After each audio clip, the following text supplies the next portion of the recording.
आत्ताच झालेल्या मे महिन्याच्या शेवटच्या आठवड्यात मी माझ्या मावशीकडे कोकणात जाऊन आलो. आमच्या मावशीचा मोठा बंगला आहे. साधारण 100 पावलांवर कालश्री नावाची मोठी नदी आहे. मी गेलो की कायम मला वरच्या मजल्यावर बेडरूम दिली जाते. बेडरूमला लागून एक बाल्कनी आहे. तिथून मागची छोटी छोटी कोकणी पद्धतीची घरे दिसतात. पण त्यात एक घर मला कायम लक्ष वेधून घ्यायचं, कारण की ते घर नेहमी बंद असायचं. मी जेव्हा जेव्हा मावशीकडे गेलो तेव्हा मी कायम त्या घराबद्दल मावशीकडे विचारणा करायचो. पण आमची मावशी मला तो विषय काढला की टाळायची किंवा उडवाउडवीची उत्तरं द्यायची. मी जर जास्तच विचारणा केली तर म्हणायची, "नंतर सांगते निवांत. आता खूप कामे आहेत" आणि तो विषय टाळायची. मी गेलो तेव्हा एका दिवशी मान्सूनपूर्व पावसाने जोरदार तडाखा दिला होता. त्यामुळे बाहेर सगळा चिखल झाला होता.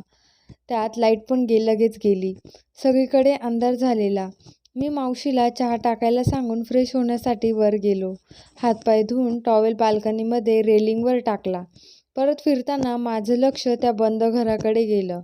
आज आपण तिथे जाऊन त्या घराची काय भानगड आहे ते बघून येऊ, असा मनात विचार आला आणि मी त्या तंत्रीत लगेच त्या घराकडे गेलो. घराचा दरवाजा बंद होता. त्या उंबऱ्यावर दोन्ही बाजूला एक एक लिंबू होते. काही मिरच्या, बिबे, लाल कापडाला एक दोऱ्याने बांधून त्यावर ते लिंबू ठेवले होते. घराच्या कडेला गंडे दोरे बांधले होते. मी त्या दाराला हात लावणार तोच मागून एक म्हातारी बाई जोरात माझ्यावर जवळजवळ ओरडलीच. "ए बाबा, कशाला हात लावतोय तू त्या दाराला? कोण आहेस तू? कोणाकडे आलाय?" मी म्हणालो, "मी माझ्या मावशीकडे म्हणजेच बागडे यांच्याकडे आलोय." तर ती म्हणाली, "बरं बरं, जा बाबा तुझ्या घरला, थांबू नकोस इथं." आणि मी लगेच तिथून निघालो. मी जातोय का नाही ते ती म्हातारी बाई तिथून बघत होती. मी घरात जाताच मावशी म्हणाली, "कुठे गेला होतास रे मनीष? चहा गार होत चाललाय की." मी म्हणालो, "कुठे नाही गं मावशी, इथेच होतो. इथेच गेलो होतो त्या घराजवळ." मावशी म्हणाली, "कोणत्या घराजवळ?" मी सांगणार इतक्याच ती म्हातारी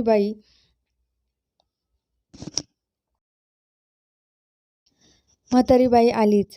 "अगं ए बयो, कुठे लक्ष आहे तुझं? तुझा पाहुणा बघ कुठे गेला होता." "त्या हडळीच्या वाड्यावर." "हडळ?" मी थोडा चक्करलोच आणि मग मावशी माझ्यावर कधी नव्हे ती थोडी चिडलीच. "कशाला गेला होतास रे तिथे? परत जाऊ नकोस." आणि पटकन ती स्वयंपाकघरात गेली आणि मीठ मिरची आणून माझ्यावरून उतरून टाकली. मला परत तिथून जाऊ नकोस असं म्हणून मावशी मला ताकीद देऊ लागली. मी म्हणालो की "तू मला काही सांगत नाहीस ना, तो वाडा का बंद आहे?" म्हणून मी म्हटलं, "जाऊन बघू जरा तरी काय आहे तिथे." आता ह्या आजी काय बोलल्या, "हडळीचा वाडा" असे म्हणून मी काय आहे तिथे, कसली हडळ सांग ना तू तू तू ना रात्रीच्या वेळेला कसली पण नावे घेऊ नकोस मनीष. हे काय तुमचं पुणं नाहीये. जरा गप्प बस. पण मी काही ऐकण्याच्या तयारीत नाहीये. हे कळल्यावर मावशी त्या आजीबाईंना म्हणाली, "काकी तुम्हीच सांगा बाई याला. काय ते आता." आजीने माझ्याकडे 2 मिनिटे पाहिले. बाहेर रातकिड्यांचा आवाज वाढत होता. पाऊस पडून गेल्यावर बाहेर जरा शुकशुकाटाचं होता. मी आजींना म्हणालो, "आजी सांगा ना काय आहे तिथे?"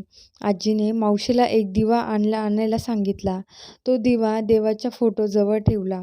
नमस्कार करून ती आजी माझ्याजवळ येऊन बसली. मला सांगू लागली, साधारण 30-40 वर्षापूर्वी त्या वाड्यात देशमुख नावाचे परिवार राहत होते.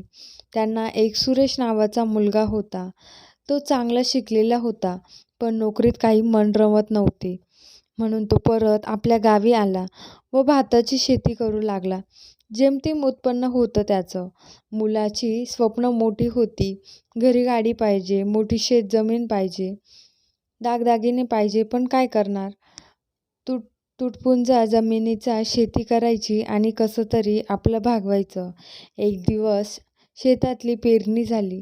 संध्याकाळी सुरेश जेव्हा घरी निघाला तेव्हा तर त्याला एक सुंदर मुलगी शेतातल्या आंब्याच्या झाडाजवळ दिसली. तिचे मोठे डोळे, गोरा रंग, कमैनी बांधा आणि लांब केस. 2 क्षण तिच्याकडे बघून सुरेश आपल्या घरी आला. मग दररोज सुरेशला ती मुलगी दिसत असे. त्यांची नजरानजर होत असे. बरेच दिवस गेले. एक दिवस काढणी सुरू झाली. संध्याकाळ झाली. काम अजून सुरू होते. नेहमीप्रमाणे ती मुलगी शेतावर फिरायला आली. सुरेशने तिच्याकडे पाहिले आणि जरा हिंमत करून बोलून तर बघूया, सुरेश स्वतःलाच म्हणाला. व हळूहळू ती ज्या दिशेने होती तिथे असलेल्या मजुरांकडे कामाच्या बहाण्याने सुरेश तिकडे जाऊ लागला. आता तो तिच्या खूप प्रेमात होता. ती खूप सुंदर होती. सुरेश तिच्याकडे बघून स्मितहास्य केलं. तीही त्याच्याकडे बघून हसली. थोडी हिंमत करून सुरेश म्हणाला, तुम्ही रोज येता का इथे शेतावर फिरायला? ती म्हणाली, हो, रोजच येते. त्यावर सुरेश म्हणाला, पण तुम्ही राहता कुठे? इथे तर काही जास्त वस्ती नाहीये. ती म्हणाली, ते काय, त्या पलीकडच्या शेतावरच माझं घर आहे. बरं, तुमचं नाव काय आहे? मी अनिता. आणि तुम्ही? मी सुरेश. गावात आमचं घर आहे, नदीजवळ देशमुखवाडा. तिथेच मी आणि माझे आई वडील राहतो, नदीजवळ. ते सर्वात शेवटचा वाडा आहे ना, तो तुमचा आहे का? हो. का, काय झालं? तुम्ही आला होता का तिथे? तर अनिता म्हणाली, वाड्यावर नाही, पण नदीवर येत असते मी अधूनमधून, कधीतरी फिरायला. म्हणून माहिती आहे मला तुमचा देशमुखवाडा. असं म्हणाल्यावर सुरेश मनातून जाम आनंदून गेला. पुढे सुरेश आणि अनिता रोजच भेटायला लागले. सुरेशने तिला तिच्या घरच्यांबद्दल विचारले तर अनिता म्हणाली की तिचे घरचे असे काही कोणीच नाही. तो सांगून तर राहू लागला, पण त्यामुळे सुरेश तिच्या प्रेमात पडला. एकदा सुरेश अनिताच्या घरी गेला. बघतो तर काय, तिथे घर म्हणजे एकदम अंधारलेलं. तिथे कसलीच प्रसन्न नाही. अनिता सुरेशसाठी चहा टाकायला आत गेली. सुरेश तिथे घर नीट बघत होता. आई वडील होते, पण ते पण कसल्या तरी आजारामुळे वारले. सुरेशला अनिताबद्दल सहानुभूती वाटू लागली होती. तो तिला कसं राहायचं, काय करायचं ते सांगू लागला. अधूनमधून तो अनिताला मदत करू लागला. अनिता पण त्याचं सगळं ऐकायची. अनिता आली, तिने सुरेशला चहा पण दिला. चहा पिऊन सुरेशने थोड्या गप्पा मारल्या आणि तो निघाला. जाताना तो अनिताला म्हणाला, एक विचारू का अनिता? तुला घरात पण एक देवाचा फोटो नाहीये. तू मानत नाही का देवाला? याच्यावर अनिता म्हणाली की ज्या देवामुळे माझ्या आईवडील गेले त्यामुळे मी पोरकी झाले, मग मी कशाला मानू मी त्या देवाला? मी नाही मानत आणि कधी मानणार पण नाही. यापुढे तू सुद्धा मला कधी देवांबद्दल किंवा पूजा अर्चनाबद्दल सांगू नकोस. सुरेश तिथून निघाला. जाता जाता तो विचार करू लागला, कदाचित ती एकटी पडली असेल. तिचे आईवडील पण लवकर गेले, त्यामुळे तिचा विश्वास उडाला असेल देवावरून. सुरेश घरी आला. अनिता आणि सुरेश रोजच भेटू लागले होते. सुरेश तिच्या प्रेमात पूर्णपणे पडला होता, पण त्याची काय हिंमत होत नव्हती तिला लग्नाबद्दल विचारायची. एकदा अनितानेच त्याला विचारले, लग्न करशील का म्हणून. मग काय साहेब एकदम खुशच होते. त्याने त्याच्या घरी सांगितले लग्नाबद्दल आणि त्यांना कसेबसे तयार केलेच. पुढे त्या दोघांचं कोर्ट पद्धतीने लग्न झालं व त्यांचा संसार सुरू झाला. सगळं काही सुरळीत चाललं होतं. देवपूजा सोडून अनिता सगळं काही करायची. ती कुठल्याही धार्मिक गोष्टींमध्ये सहभागी नाही व्हायची. सुरेशला वाटलं होतं सगळं पुढे व्यवस्थित व त्याने दुर्लक्ष केलं. सुरेशच्या गावात एक खूप जवळचा मित्र होता, गजू नावाचा. गजूला सुरेशबद्दल सगळं काही माहीत होतंच. कधीकधी त्या दोघांमध्ये अनिताबद्दल पण बोलणं व्हायचं. सुख-दुःखाच्या 4 गोष्टी करी व दोघेही आपल्या कामाला लागे. लग्नाला आता जवळजवळ वर्ष होत आलं होतं. तसं सगळं ठीक चाललं होतं. एक दिवस सुरेश कामावरून आला. दमला असल्यामुळे लवकर जेवून घेतलं आणि ते दोघे झोपायला गेले. तसं सुरेश रात्री एकदा झोपला की थेट सकाळीच उठत असे. पण त्या रात्री त्याला जोरात बाथरूमला लागली होती. चिडचिड करतच सुरेश उठला. रात्रीचे 1:30-2 वाजले असेल. बाहेर रात्र किड्यांचा आवाज सुरू होता. मध्येच कुत्र्यांचा भुंकण्याचा आवाज पण येत होता. सुरेशने शेजारी आपल्या बायकोकडे पाहिलं तर ती जागेवर नव्हती. सुरेशने चाचपडून पाहिले तर ती गादीवर कुठेच नव्हती. सुरेशला वाटले की ती पण कदाचित बाथरूमला गेली असेल, म्हणून तो तिकडे बाथरूमकडे गेला. पण अनिता तिथे पण नव्हती. सुरेश बाथरूमला जाऊन आला व परत आपल्या बिछाण्यावर गेला, पण अनिता तिथे पण नव्हती. सुरेशला जरा चमत्कारिकच वाटले.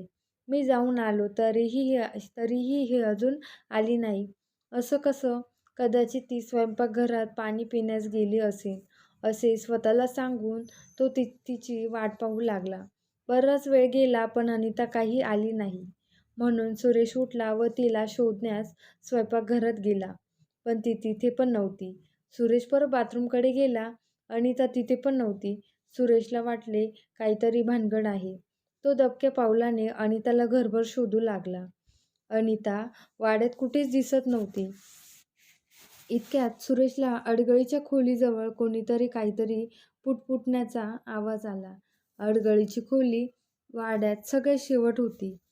सुरेश फारसा तिथे जात नसे आणि अनिता आल्यापासून तर नाहीच नाही. ती त्याला घरातील काही जास्त कामे सांगत नसे. आता बऱ्याच महिन्यांनी सुरेश इथे आला होता. जसा जसा तो खोलीजवळ जात होता तसा तसा तो आवाज त्याला जास्त ऐकू जात होता. सुरेश हळूच त्या खोलीत जाण्याचा प्रयत्न करू लागला, पण दरवाजा आतून बंद होता. सुरेशला आता मात्र काहीतरी विचित्र वाटायला लागलं होतं. तो अनिताचा आवाज देणार इतक्यात त्याची नजर दरवाजावर असलेल्या छोट्या खिडकीवर गेली.